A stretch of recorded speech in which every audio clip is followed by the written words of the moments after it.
done successfully? What can Cambridge Chef learn from that? Well, you've got to have a product or service that people, if they're exposed to it, will realize they want to need. You've got to have people conveying that to them that are enthusiastic about it. And you do in this world. I mean, the pace of change in certain areas is incredible. I mean, literally, my friend Bill Gates wrote a book. He wrote a book in 1995 called The Road Ahead. Here's how he saw the world. And if you look at the index of that book, the internet is only mentioned about twice in a 300-page book. Now, he wrote a second edition about 18 months later, and there was a lot about it. But just think about that here. Here's a fellow that's on top of everything going on in tech. And 20 years ago, he literally did not see that when he was writing a book about the future, the road ahead. Now, he jumped into it when it came along. I was with Larry Page of Google.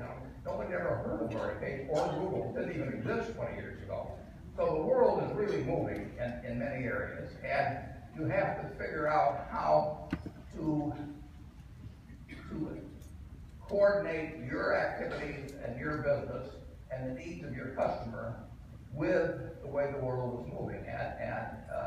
In many businesses, that means lots and lots and lots of change and frequent change. In others, it's only infrequent. It depends on the nature of what you're buying. I mean, we're in the auto insurance business at Geico, and 20 years ago, we never thought of using the internet. I mean, we used the phone, and we would get 50,000 people calling for quotes every week. That has changed, like night and day. People want to go to the internet, and it's not just young people who want to go to the internet.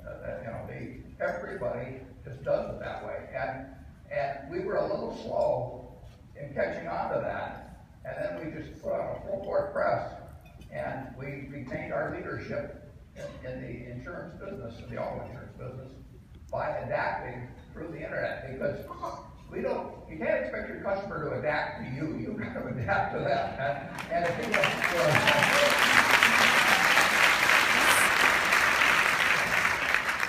you tell them to send it to you by mail, they want to talk to you by internet, you better be on the internet.